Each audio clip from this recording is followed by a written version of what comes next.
నేను మీ ఊరికి వెళ్ళి మీ ఊరి వాళ్ళతో మాట్లాడిన. అక్కడ ఎవరో సంథింగ్ రెడ్లు 2-3 వచ్చారు అక్కడికి. ఆ రెడ్లతో వాళ్ళని చెప్పింది ఏమిటంటే, ఆ గణేష్ అనే పిల్లగాడు ఊరి వాట్సాప్ గ్రూప్లో వారి భార్యను వారి పిల్లలను ఎవరినో దూషిస్తూ ఆయన వాట్సాప్ గ్రూప్లో మెసేజ్ పెట్టిండు. దాన్ని మేము అభ్యంతరం చెప్పినాం కాబట్టి వెంటనే డిలీట్ చేసిండు ఆయన అది చేయకుంటే కనుక గొడవ అయ్యేది కాదని వాళ్ళు అన్నారు. వాస్తవం జరిగింది ఏమిటి చెప్తాం, ఉన్నది మాట చెప్పు.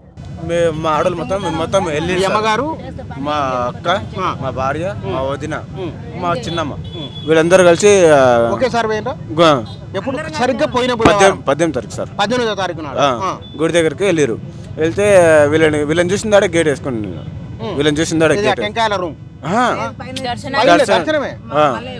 గుడి కొనుక చిన్న చిన్న గేట్ ఉంది కదా సార్. లోపలికి రానికపోతే మేమేం చేసాం సార్, వీళ్ళు లేరు, మా 2 తమ్ముళ్ళు లేరు, మా బాబాయ్ వాళ్ళు కూడా లేరు, వాళ్ళు కిందనే ఉన్నారు. ఓన్లీ మా ఆడవాళ్ళ కాడికి మాత్రమే పైన ఇక్కడ శివుడు ఉన్నాడు.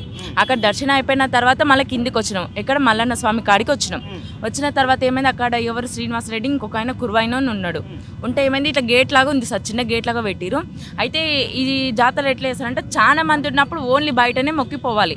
అయితే మేము సాయంత్రం పూట ఎందుకంటే చిన్న పాప ఉంది కాబట్టి మాకు సాయంత్రం అయితే ఫ్రీగా ఉంటుంది, లోపలికి వెళ్ళి దర్శనం చేసుకుని రావచ్చు అని మేము సాయంత్రం పూటనే వెళ్ళాం సార్. వెళ్ళిన తర్వాత చేసుకోవడానికి పోతే మా ముంగల ఒక ఫ్యామిలీ ఉన్నది. ఆ ఫ్యామిలీని అయితే పంపించారు. వాళ్ళ దగ్గర అమౌంట్ తీసుకున్నారా లేదైతే మేమైతే చూడలేదు. వాళ్ళ మీద అబద్ధాలు ఆడాల్సిన అవసరం కూడా మాకు లేదు, చూడలేదు కాబట్టి మేము చెప్పలేము అది. అయితే మా దగ్గర అడిగిరు. అడిగితే ఎందుకు ఎప్పుడు పెట్టలేదు కదా, 100 రూపాయలు ఎందుకు అడుగుతారు అని కూడా అది కూడా అడిగినాం సార్. అడిగితే ఏమన్నారు, లేదు ఈసారి పెట్టాలని. అంటే లేదు నేను ఉండిల్లనే వేస్తా, లేకపోతే ఆడ అన్నదానం కాడ రాపిస్తా అని చెప్పినాం. అంటే లేదు మీరు లోపలికి రావాలంటే కంపల్సరీ పెట్టాలని అన్నారు. ఎందుకు టోకెన్ ఉందా, టికెట్ ఉందా అని కూడా అడిగినాం మేము. అంటే అవేంటి లేవు అన్నారు. అంటే ఎందుకు పైసలు ఉంటేనే లోపలికి రాని సార్ అని కూడా అడిగాం సార్ మేము. అంటే అవును అని అన్నారు. అంటే మాతోనే తీసుకుంటున్నాం అందరి దగ్గర, అంటే నీకు అవన్నీ అవసరం లేదు అని అన్నారు. శ్రీనివాస్ రెడ్డి సార్, అక్కడ శ్రీనివాస్ రెడ్డి ఉన్నాడు. శ్రీనివాస్ రెడ్డి అడిగారు.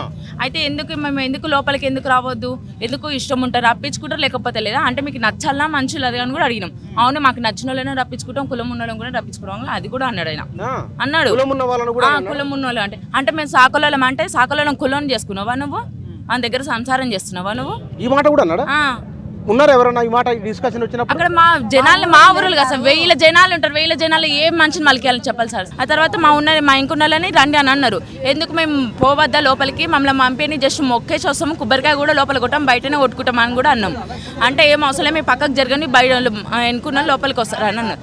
అంటే మీరు ఎందుకు రానియరు అది అంటే చెప్తుంటే ఇన్నవాడతలేదు. అవులమ్మ అని మాట్లాడి మా పిన్నిని శ్రీనివాస్ రెడ్డి మా పిన్ని అడుగుతుంటే ఆయన నుండి లోపలికి రానియలేదు. అంటే నువ్వు మేము కూడా మీకు ఆపాలి, మేము కూడా మేము అట్లా అంటే మీరు ఊకుంటారా అంటే ఏ ఇన్నవాడతలేదు. అవులా నువ్వు ఊళ్ళెక్కరా నీ పని చెప్తా, నువ్వు ఏదో నువ్వు చాలా వేసిన సర్పంచ్ ముందర పంచాయతీ పెడతాదా అని అన్నాడు.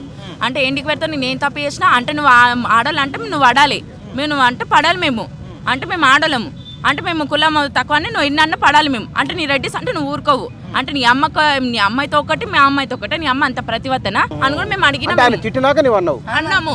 అన్న సార్ దానికి మాట నేను కరెక్ట్గా చెప్తున్నా, అక్కడ తప్పు కూడా లేదు, మీరు ఏదైనా చూడండి కావాల్సిన అబ్జర్వేషన్ కూడా చూడండి. తర్వాత నేను ఏమని అంటే నువ్వు మీ అమ్మని అంటే మా అమ్మని అంటే మేము అంతా చేస్తున్నాం, మీ అమ్మని అంటే నువ్వెందుకు కూకుటాలు అని కూడా అన్నాం. తర్వాత చెంప మీద చేయబెట్టి ఇట్లా కిందికి తోసింది సార్ మమ్మల్ని.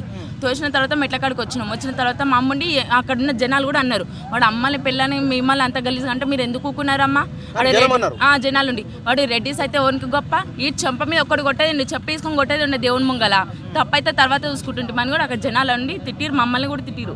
అంటే ఎవరిని పాపన తిట్టిరు మమ్మల్ని. అయితే ఇంకా మా జనాలు తిట్టిన తర్వాత మేమే ఏడ్చుకుంటూ వచ్చినాం. ఎందుకు నువ్వు ఏడ్చుకుంటూ వస్తున్నావు అని కూడా మమ్మల్ని మేము తిట్టినాము.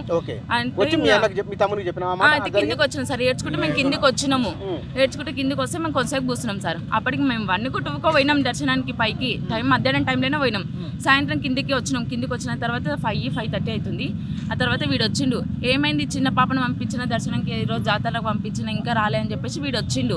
అంటే అప్పుడు చిన్న బేబీ మీ దగ్గరే ఉన్నది? మా దగ్గరనే ఉంది సార్, మా దగ్గరనే ఉంది. సీసీ కెమెరాలు ఉన్నాయి జాతరలో? ఉన్నాయి అంటారు కానీ మేమైతే క్లియర్ అయితే చూడలేదు. ఉన్నాయంట సార్, పోయిన ఇయర్ కూడా ఉన్నాయంట. సీసీ కెమెరాలు ఉన్నాయా మీరు అడిగిన ఎవరైనా? జాతరలో దేవుని దగ్గర సీసీ కెమెరాలు ఉన్నాయా? సరే ఓకే. ఆ తర్వాత ఉన్నాయని అన్నారు, ఊరోళ్ళు కూడా అన్నారు, రెడ్డిస్ కూడా అన్నారు అక్కడ సీసీ కెమెరాలు పెడుతున్నారు అదని. మాకైతే తెలియదు, అయితే క్లియర్ అయితే వాళ్ళు అన్నారు సార్, వాళ్ళు కూడా అన్నారు కానీ మేము సామెత కూడా చూడలేదు.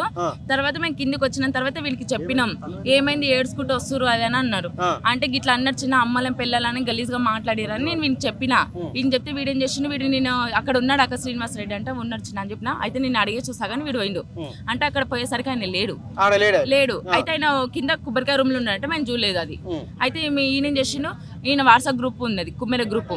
అరే మేము మా అమ్మని మా పిల్లల్ని అన్నారు రెడ్డిస్, మేము కూడా మీ అమ్మని మీ పిల్లలంటే మీరు రెడ్డిస్ ఊరుకుంటారా అని చెప్పేసి వాయిస్ రికార్డింగ్ పెట్టిండు, గ్రూప్ లో పెట్టింది సార్. ఆ తర్వాత ఏం చేసిన ఊరలో ఎవరో విన్నారు, ఈయన అక్కడ శ్రీనివాస్ రెడ్డికి ఫోన్ చేశారు సార్. అక్కడ ఫోన్ చేసిన తర్వాత మేమేం చేసినాము, వీడు ఉండి వీడిని పట్టుకున్నారు, అక్కడనే స్టెప్స్ మీదనే పట్టుకున్నారు శ్రీనివాస్ రెడ్డి. రారని పిలిచిండు. అంటే ఏమైంది తాతయ్య అని అన్నాడు, నువ్వు మా అమ్మని మా పిల్లని అంత గొప్ప అని వారా, నువ్వేంది నీ బతికంది నీ జాతి ఏంది అని చెప్పేసి ఇష్టం వచ్చినట్టు బయటనే 2-3 కొట్టిరు వీని. కొట్టిన తర్వాత మా అమ్మ వీని కొడుతుంటే చూసేసి మా అమ్మ ఇంక ఊరికొచ్చింది. ఈమె తర్వాత నేను ఊరికొచ్చిన, ఆమె చేతులు చిన్న బేబీని కానీ మెల్లగా వచ్చింది. ఆమె ఊరికొచ్చిన తర్వాత వీని ఇష్టం వచ్చిన బయట కొడుతుంటే ఇంక ఇట్లా గల్లా పట్టి ఈడ్చుకెళ్తున్నారు కొబ్బరికాయ రూమ్లకి. ఈడ్చుకెళ్తుంటే మా అమ్మ కూడా వీటితో పాటు లోపలికి వెళ్ళిపోయింది. ఎందుకు కొడుతున్నారు ఏందని చెప్పేసరికి మేము అడుగుతుంటే కూడా మమ్మల్ని ఏమంటలేరు, మమ్మల్ని అదని చెప్పేసి మమ్మల్ని కూడా పక్కకు దుబ్బిరు. అయితే ఈ శ్రీనివాస్ రెడ్డి ఏం చేసిండు, రూమ్లోకి తీసుకుపోయినాక కొట్టిన తర్వాత ఊళ్ళో అయితే ఎంతమంది అయితే రెడ్డిస్ ఉన్నారో అంతమంది రెడ్డిస్కి ఫోన్ చేసి పిలిపించుకున్నారు జాతరలకి. వీడు చాలా నీలుగుతున్నాడు, ఈ ఇట్లా మాట్లాడి మన అమ్మల పిల్లలు అట్లా అంటాడంటే అట్లా అంటాడని చెప్పేసి పిలిపించుకున్నారు. పిలిపించుకున్న తర్వాత అసలు మేము బయట ఆడవాళ్ళు ఉన్నాం కదా, మమ్మల్ని అడగాలి కదా సార్. వాడంటే తప్పు చేసిండు సార్, మీరు అన్నీ కరెక్టే కావచ్చు, మేము అన్నీ తప్పే కావచ్చు, మమ్మల్ని అడగాలి కదా. నీ తమ్ముడు ఏమైందమ్మా ఎట్లయిందని మమ్మల్ని కూడా అడగలే వాళ్ళు. అడిగేది వాళ్ళు కూడా అది కూడా తప్పే వాళ్ళది. మమ్మల్ని అడిగితే మేము ఏదైనా చెప్తుంటే మీ పెట్టి రూమ్లో కూర్కింది సార్. ఇంకా ఊరికి ఇష్టం వచ్చినట్టు కొడుతున్నాడు వాళ్ళందరూ. ఓవర్ సతీష్ రెడ్డి, శ్రీనివాస్ రెడ్డి, శ్రీకాంత్ రెడ్డి, కుపేందర్ రెడ్డి, కన్నీ రెడ్డి, వీళ్ళందరూ ఉన్నారు సార్ అక్కడ. మేము మెన్షన్ అయితే ఏవైతే పేర్లు రాపించినా వాళ్ళందరూ కంపల్సరీ ఉన్నారు. వాళ్ళు కాకుండా వాళ్ళ రిలేషన్ వాళ్ళని కూడా తొలకొచ్చారు.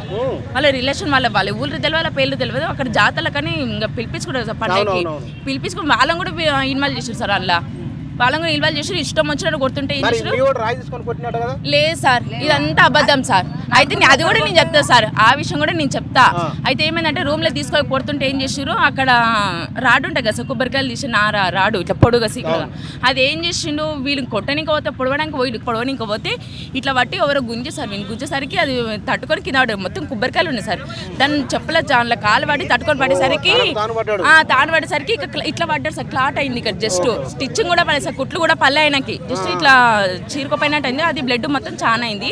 అంతేకాని మా తమ్ముడైతే కొట్టలే, వాళ్ళ మీద చెయ్యి అయితే చేసుకోలేదు సార్. ఇక్కడ చిన్న పాప అప్పుడు గొడవ జరుగుతారు, ఎక్కడ ఉన్నది ఆ పాప? మేము అయితే మా అమ్మాయి ఈ వీడియో లోపల గుంజుకుపోయారు సార్, నేను ఈ అమ్మాయి బయట ఉన్నాం. ఆ డోర్ పెట్టేసి సార్ మమ్మల్ని లోపలికి రానియకుండా ఆపకుండా వాళ్ళు డోర్ పెట్టేసుకున్నారు, లోపల వేసుకొని కొడుతున్నారు డోర్ పెట్టుకొని రెడ్లంతా కలిసి.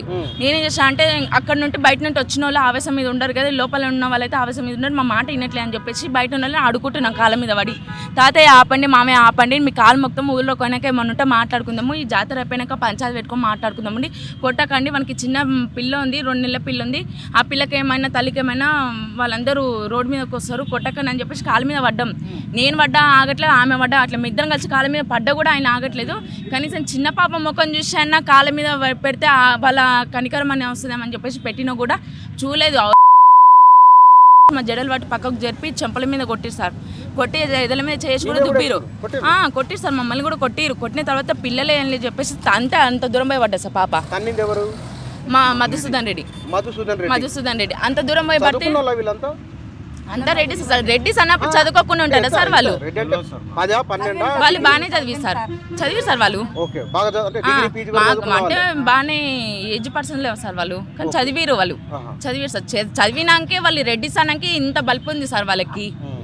ఎంత మళ్ళీ చదువుకోకుండా కానీ వాళ్ళు రెడ్డిస్ అన్న రుబాబు కూడా చూయించుకుంటారు వాళ్ళు అక్కడ. అది కూడా పాయింట్ ఉంది వాళ్ళది. ఏంటంటే అంత దూరం పోయి పడ్డాక ఈమెకు లేవడానికి వస్తలేదు, ఈమెను కొట్టినాక చేసినాక పచ్చి బాగాలేదు సార్. పాపని తన్నినాక అక్కడ పోయి పడ్డా సార్, మమ్మల్ని కొట్టినాక మేము ఇటు పడ్డాము. ఆమె తర్వాత పక్కకు పోయిన తర్వాత నేను పాపని తన్నిని చూసిపోయి నేను తొందర అందుకున్న పాపని అందుకొని ఇక్కడ భుజం వేసుకుని ఇట్లా తరిమిన సార్ పాపని. అయినా కూడా బుక్క పట్టి ఊపిరి పట్టి గట్టిగా ఏడ్చింది సార్ పాప.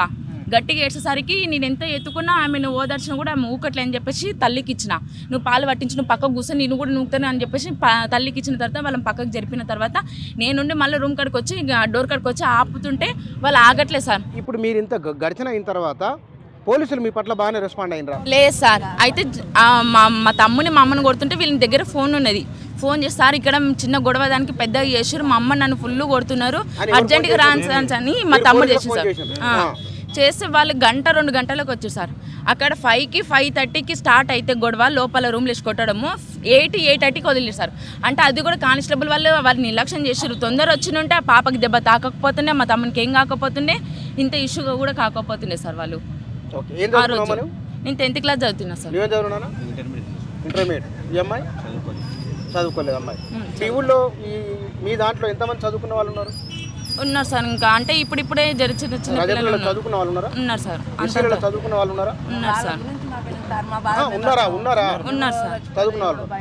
ఈ గొడవ జరిగినప్పుడు వాళ్ళు మీకు మద్దతుకు వచ్చారు ఎవరన్నా? అంటే అది సాయంత్రం పూట కదా సార్. అయితే ఫస్ట్ రోజు 17 రోజు ఎక్కువ ఉంటుంది సార్ జాతర, నైట్ కూడా ఉంటుంది. ఫస్ట్ రోజు ఎక్కువ ఉంటుంది సార్ జాతర, మార్నింగ్ ఉంటుంది, సాయంత్రం ఉంటుంది, బండ్లు బోనాలు ఇట్లా సాయంత్రం ఉంటుంది సార్.